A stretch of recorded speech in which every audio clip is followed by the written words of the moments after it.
Hi అండి, నేను doctor Soumya, Maitrisri fertility centre consultant, Vijayawada నుంచి. సో అసలు వారికోసీల్స్ అంటే ఏంటి అనేది వాళ్ళు తెలుసుకుందాం. సో వారికోసీల్ అంటే మనకి కాళ్ళలో కనుక నరాలు ఎట్లా ఉబ్బులు వాపులు వస్తాయో అలాగే మన బీజాల దగ్గర కూడా అక్కడ ఉన్న నరాలు ఉబ్బటం వల్ల మనకి అక్కడ వారికోసీల్ అనేది వస్తుందన్నమాట. సో దీనివల్ల మనకి ఎఫెక్ట్ ఏంటి? ఇప్పుడు కాళ్ళల్లో వచ్చినప్పుడు మనకు అంత ఇబ్బంది ఉండదు కదా, అప్పుడు బీజాల దగ్గరికి వస్తే మాత్రం ఇబ్బంది ఏంటి అనుకోవచ్చు. కానీ అట్లా కాదండి. వారికోసీల్ అనేది బీజాల దగ్గర మనకి వచ్చినప్పుడు ఆ రక్తం అనేది అక్కడ గూడు కట్టుకుంటాం వల్ల మనకి స్లోగా ఆ స్క్రోటం అంటే బీజాల దగ్గర టెంపరేచర్ అనేది మారుతుంది.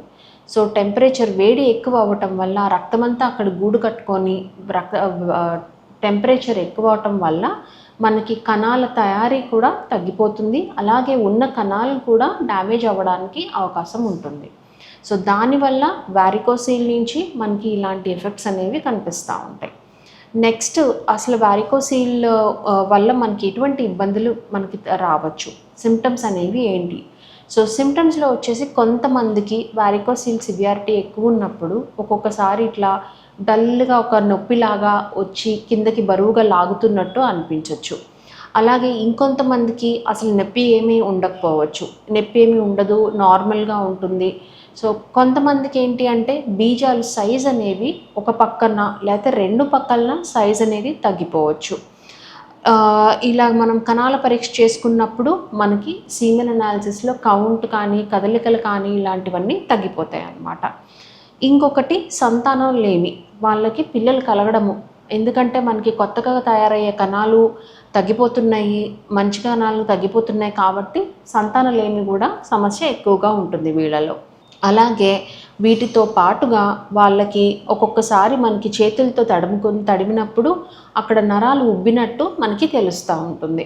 సో ఇవన్నీ మనకి వారికోసీల్ ఉన్నప్పుడు జరిగే పరిణామాలు అన్నమాట.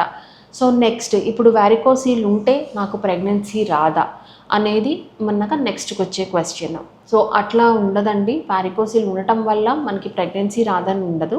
దీనిలో మళ్ళీ గ్రేడ్స్ అనేవి ఉంటాయి. గ్రేడ్ 1, గ్రేడ్ 2, గ్రేడ్ 3 అనేవి ఉంటాయి అన్నమాట.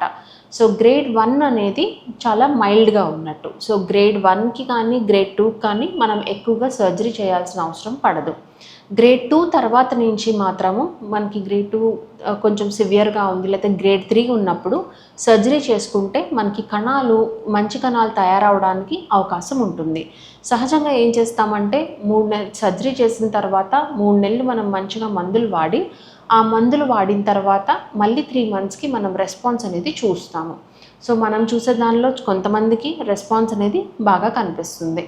సో సహజంగా ఇది వచ్చేసి టోటల్గా ఒక 15 to 20% ఆఫ్ మగవాళ్ళలో మనకి వారికోసీల్స్ అనేవి కనిపిస్తాయి అన్నమాట.